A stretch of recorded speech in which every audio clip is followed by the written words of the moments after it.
Selamat pagi anak-anakku yang terkasih. Apa kabarnya kalian hari ini?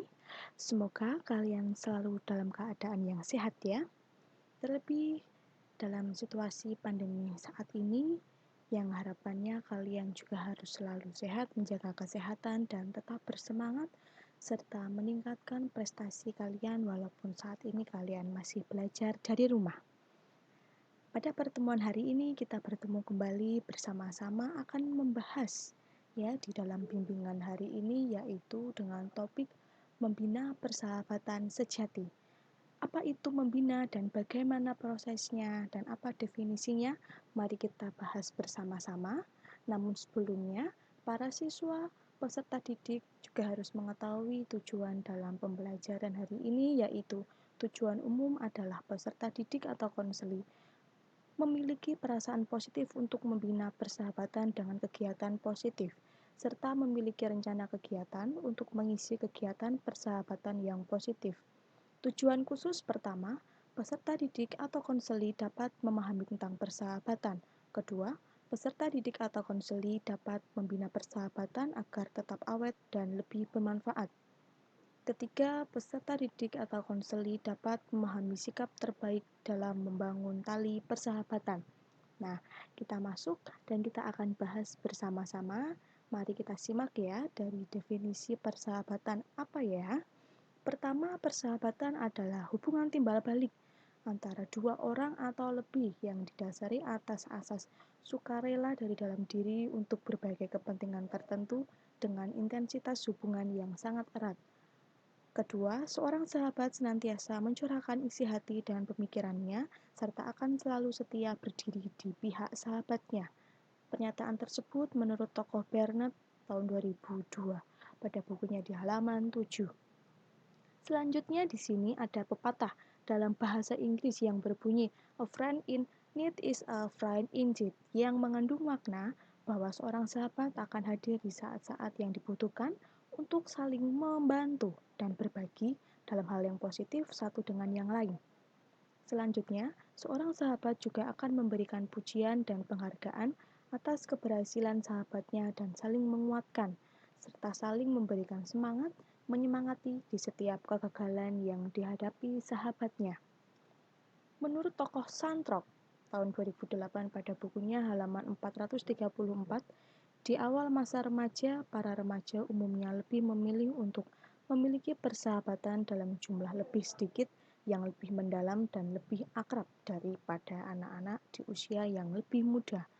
Menurut tokoh Desmita tahun 2009 pada bukunya halaman 227, salah satu karakteristik dari pola hubungan anak usia sekolah dengan teman sebayanya adalah munculnya keinginan untuk menjalin hubungan pertemanan yang lebih akrab, atau yang dalam kajian psikologi pertemanan disebut dengan istilah friendship atau persahabatan, yang pada intinya persahabatan lebih dari sekedar pertemanan biasa.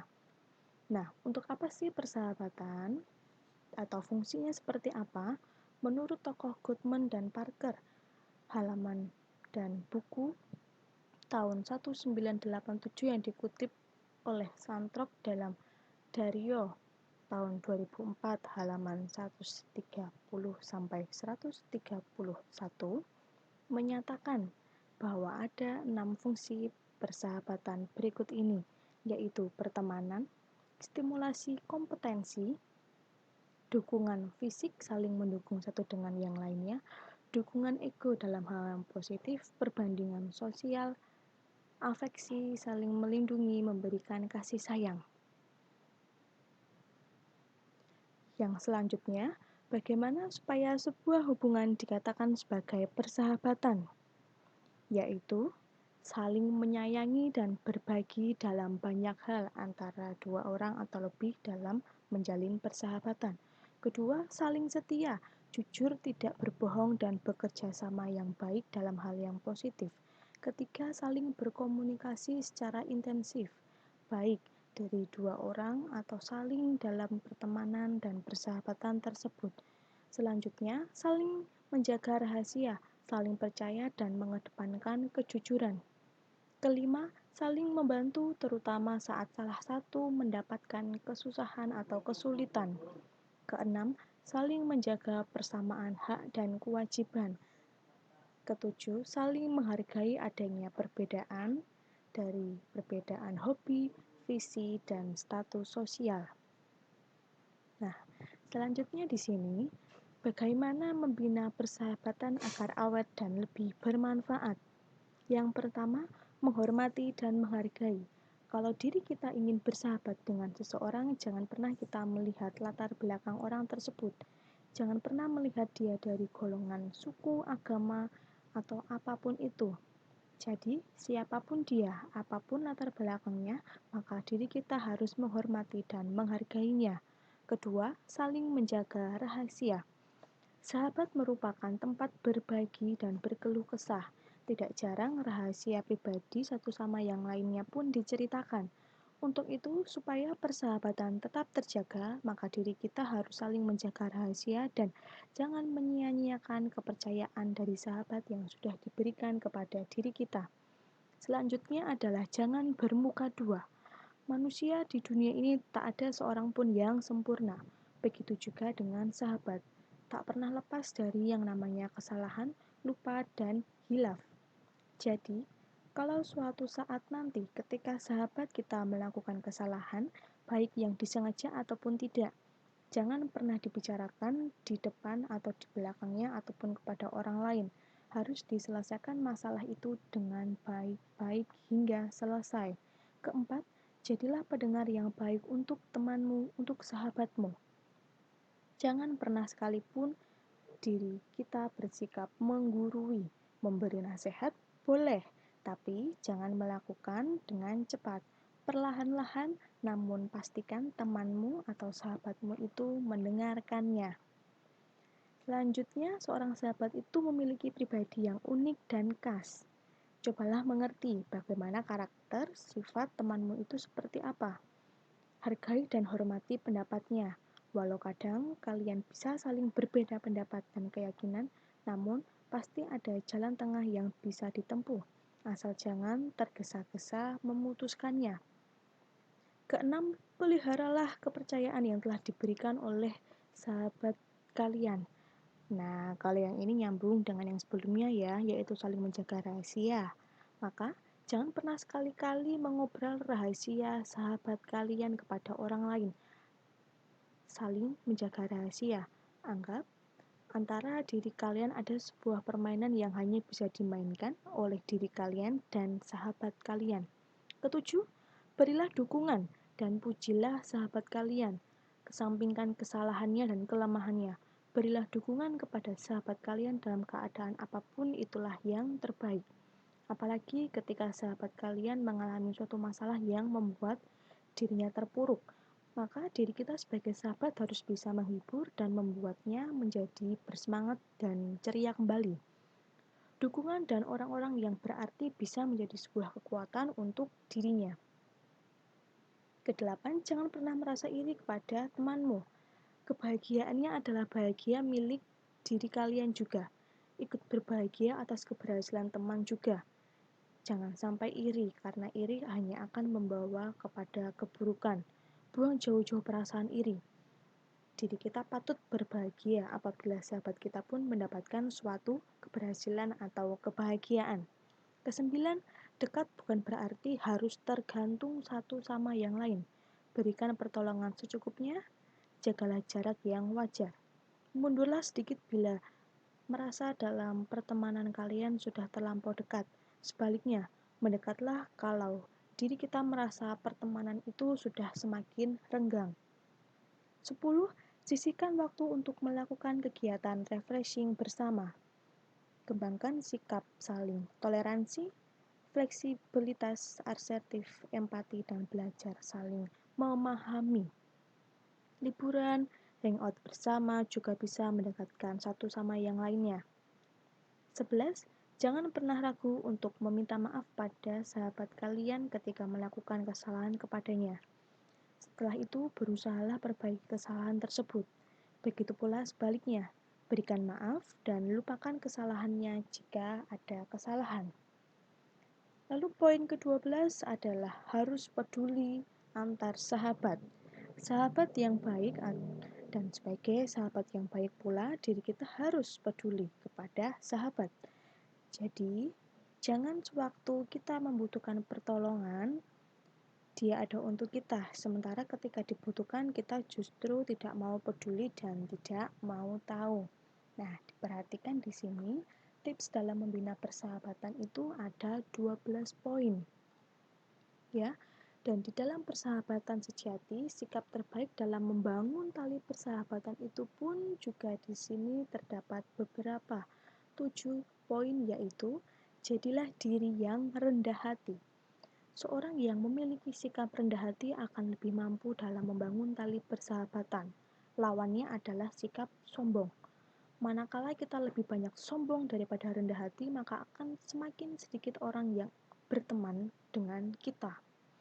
Sikap rendah hati tidak muncul tiba-tiba. Ada banyak faktor yang menjadi latar belakangnya mengapa orang yang sombong tiba-tiba bisa berubah menjadi rendah hati. Salah satu faktor yang memberi pengaruh besar itu berasal dari dalam diri sendiri, yaitu keinginan untuk menjadi manusia yang lebih baik dan lebih berguna dari sebelumnya. Poin kedua, jadilah pendengar yang baik. Tampaknya begitu mudah ketika kita diminta untuk menjadi pendengar. Namun, hanya ada sedikit orang yang mampu menjalankan hal ini. Seorang yang biasa dan telah terlatih untuk mendengarkan orang lain, maka ia akan lebih mudah diterima dimanapun berada. Dengarkan baik-baik ketika sahabat kita sedang bercerita.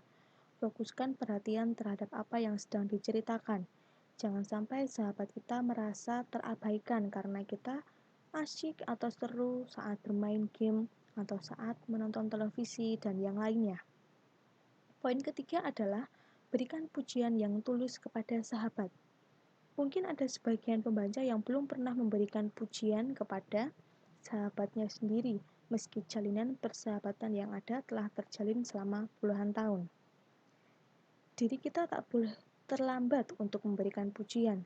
Kita hendaknya percaya bahwa pujian akan memberikan semangat dan energi baru untuk sahabat yang ada di dalam hidup ini.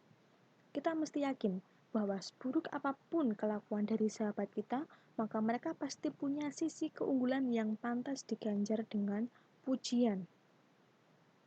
Asal pujiannya tidak terlalu sering dan tidak over, maka jalinan persahabatan akan semakin langgeng di masa-masa berikutnya. Poin selanjutnya yaitu keempat, mengalah demi kebaikan sahabat. Sungguh amat beruntung ketika diri kita memiliki sahabat baik yang lebih banyak mengalah dan mengutamakan kepentingan diri kita. Mereka inilah yang jiwanya bersih, hatinya tulus, dan mampu menghargai arti persahabatan yang lebih tinggi dari pada umumnya. Mereka menjadikan diri kita sahabat bukan karena harta atau yang lainnya, namun mereka membangun persahabatan dengan tujuan untuk memberi kebaikan kepada sesama. Tentunya kita bisa belajar lebih banyak dan meneladani sikap yang begitu mulia seperti itu. Karena sikap mengalah pada jangka panjangnya akan membuat kita semakin kuat. Poin kelima dari sikap terbaik dalam membangun tali persahabatan adalah berani menegur dengan sikap yang tegas namun santun. Sahabat yang baik bukanlah orang yang selalu setuju dengan semua tindakan yang kita ambil. Menegur sahabat tak selamanya mudah. Perlu cara dan waktu yang tepat pula. Kita mungkin pernah mengalami hal yang tidak enak saat menegur sahabat ketika melakukan kesalahan, karena mereka malah jadi membenci dan menjauh dari kita. Kita dianggap telah mencampuri urusannya dan sok peduli dengan masalahnya. Maka, selama niat kita tulus dan kita yakin bahwa teguran itu demi kebaikan sahabat kita, maka jangan pernah ragu untuk mengingatkan sahabat yang kita cintai. Keenam yaitu setia dan bertanggung jawab. Inilah sikap yang sangat dibutuhkan sahabat-sahabat kita. Mereka sangat membenci yang namanya pengkhianatan, baik itu dilakukan secara terang-terangan ataupun melalui cara-cara yang kurang terpuji. Jangan pernah mengorbankan sahabat sendiri hanya karena kita ingin kepentingan pribadi segera terwujud. Sahabat yang telah bertahun-tahun dengan kita dan telah bersama dalam kita, dalam suka, duka itu jauh lebih penting dari segalanya. Poin ketujuh, rutinkan untuk mendoakan sahabat kita.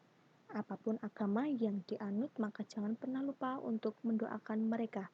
Kebiasaan ini akan membuat diri kita menjadi dekat juga dengan Tuhan, dan kita akan memahami bahwa mereka ada dalam hidup kita tentu bukan tanpa sebab. Harus kita akui bahwa kita berhutang besar atas kebaikan para sahabat. Kita tak mungkin melupakan mereka. Sejelek apapun perilaku sahabat, maka jangan pernah bosan untuk memberi harapan lewat doa-doa suci saat kita menyatukan hati kepada Tuhan. Doa kebaikan akan kembali kepada diri kita, dan mendoakan kejahatan untuk sahabat, maka itu pula akan kembali kepada diri kita. Lalu dalam persahabatan di sini ada pula hal-hal yang dapat merusak persahabatan, yaitu di sini sudah tidak ada kejujuran, rasa saling percaya dan rasa saling menjaga rahasia, semuanya sudah tidak ada. Adanya persaingan yang tidak sehat serta adanya rasa kecemburuan. Lalu mulai mementingkan kepentingan dan keuntungan dirinya sendiri. Dan tidak adanya keadilan, keseimbangan, rasa kebersamaan, dan rasa saling memiliki. Nah, untuk materi teori pada bimbingan ini kita akan lebih perdalam dengan melihat video yang akan Bu Lintang tampilkan sebentar lagi. Silakan diperhatikan dengan baik ya.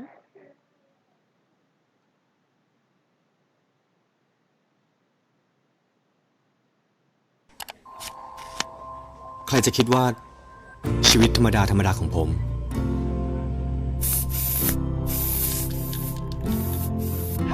จะต้องเจอกับความเปลี่ยนแปลงที่ใหญ่ขนาดนี้ เฮ้ย จะไปไหน เฮ้ย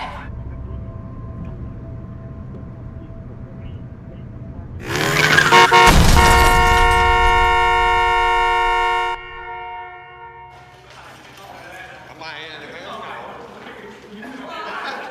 แม่สวัสดีครับแม่สวัสดีครับสวัสดีครับแม่หาแม่คุยกับแม่ก่อนชื่ออะไรจ๊ะอายุพิเศษอายุพิเศษ ว่าเมื่อเช้านะ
านช่วงเวลาร้ายๆมาได้เพราะคำว่า แค่ไม่ท้อชีวิตก็เขียนต่อได้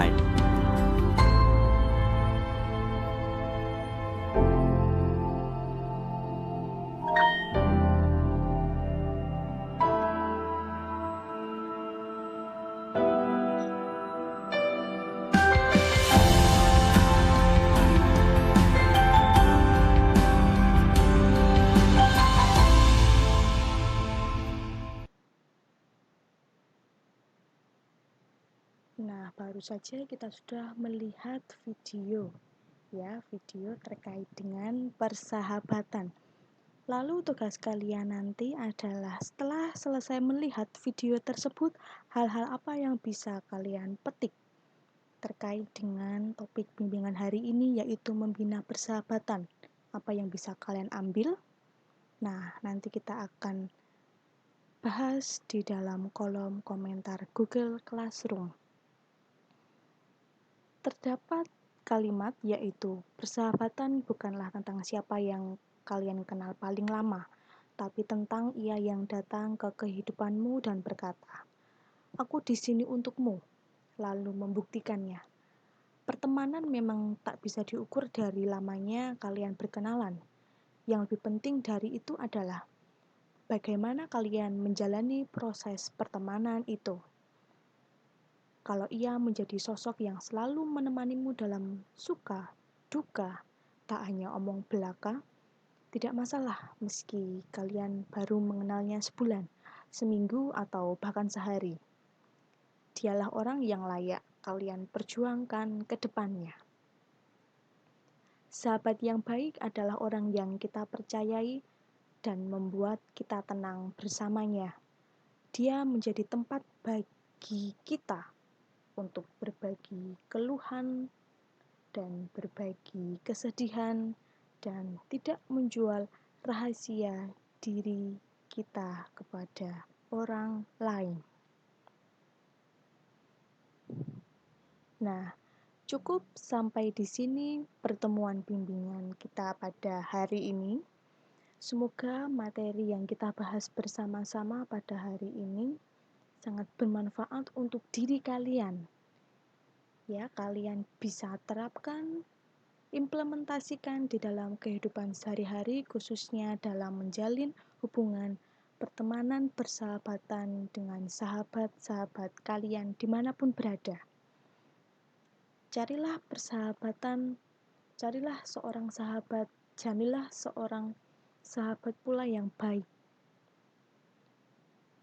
Pada setiap kehidupan seseorang pasti akan membutuhkan teman yang bisa berbagi di saat susah, senang, suka, duka. Sahabat memang memiliki peran yang bisa membuat hidup menjadi lebih berwarna. Saat diri kalian memiliki teman yang baik, bukan hadiah atau bingkisan atau kado yang diinginkan, tetapi perhatian dan kesabaran yang dibutuhkan. Terkadang sahabat juga butuh didengarkan, baik itu senang maupun dalam duka. Persiapkan waktu dan kesabaran yang cukup untuk mendengarkan segala masalah serta keluh kesah yang mereka rasakan. Jadilah seorang teman, seorang sahabat yang baik bagi sahabat kalian.